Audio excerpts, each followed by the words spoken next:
Okay, matrix, let's get into some exam type questions on analytical geometry. Look at this example. P, Q, and R are the vertices, the corners of a triangle PQR in a Cartesian plane. P is, we've got these things. Let's draw the triangle. Okay, there's P is -2, -4, Q is -4, 2, and R is 7, -1. Okay, now, hold on to this. What we want to do is we want to prove that PQR is a right-angled triangle. Now, I guess the right angle is going to be over here. All right. Now, how do we do that? Well, you could use Pythagoras and you could work out each length and then use that thing that you did in grade 10 or in grade 9 with Pythagoras. But there could be an easier way. Let's see. Now, watch this. If you have a look here, what I could do is I could say, well, okay, if I go back and I look at this picture, if I can get the gradient of PQ, okay, now watch this, I'm going to write this down. If I can get the gradient of PQ, and I can get the gradient of PR, okay, and then I multiply these two,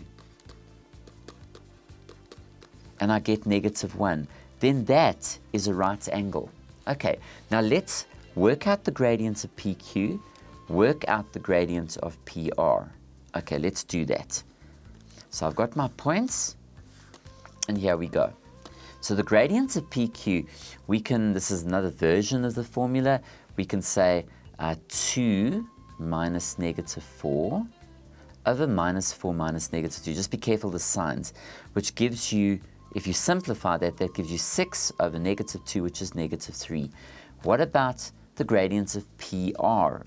Okay, well, let's see, P to R, it's -1, minus -4, 7, minus -2, which gives you -1 plus 4 is 3 over 9, which is a third. Now watch this. You've got the gradients of PQ. If we backtrack to the picture, we've got the gradients of PQ and we've got the gradients of PR.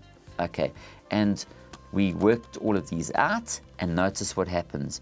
The gradients of PQ multiplied by the gradients of PQ gives you, in fact, -1. And what does that tell me? The two lines are perpendicular. That is a great property of that. So we've got that as 90 degrees, and there we go. That, the gradient of this line was -3. The gradient was a third, and when you multiplied, you got -1, which made that a nice right-angled triangle. Now look at this. They want you to find the area of triangle PQR. Well, what do we know about area? Area is a half base times height. So you could say the area is a half the base PR, so we can call that the base there, and this would be the height of the triangle, PR and PQ, in fact. Okay, so all we've got to really do, if you think about it, is get the lengths of those lines, and we've got it. Okay, so I'm going to look at the length of PR first, and then I'm going to look at the length of PQ. Okay, here we go. If you look at the length, there's P and Q, so let's work out the length of PQ. Now, you could have had it as squared. Some books put the square root already on. You can also do that, no problem. I prefer the squared there, but I'm just showing another notation. So what do? We say -4 minus -2, all squared, and 2 minus -4. So that gives us, what's that? -4 plus 2 is -2 squared is 4. 6 squared is 36. And PQ is the square root of 40. Okay, so we've got the length of PQ, the square root of 40. So we sorted with this guy. He's sorted there. Okay, now we just need to get the length of PR. So let's do that. So PQ, you can also, the calculator makes it nice and easy for you there.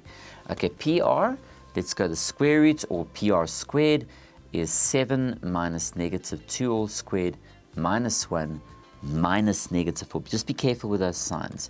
So that gives you, if you tidy up in the middle, you can use a calculator and you get the square root of 90, or the square root of 9 times 10, which is 3 root 10. By the way, you put root 90 in your calculator, it'll give you 3 root 10. But even if you don't, that's fine. So now we've got PR as 3 root 10.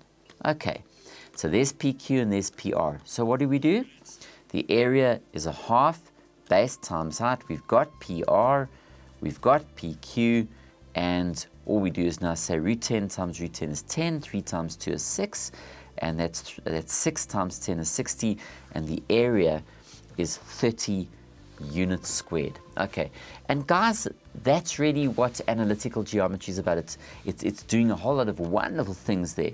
Look at this one. If you want the coordinates of the midpoint here, very simply, all we do is we add up. Okay, we add up the x's, divide by 2, add up the y's, and you've got the midpoint there, which of course we can slot onto there. Now they might ask you as well, if you look at this, they might ask you to find the equation of the line MN, which passes through M and parallel to PR. Then you can get the gradients of the line, they parallel of this one, and you can do a whole lot of mathematics. So watch out for this and master these questions. It was great being with you guys, and see you around on Matrics Uploaded. Cheers for now. Bye-bye.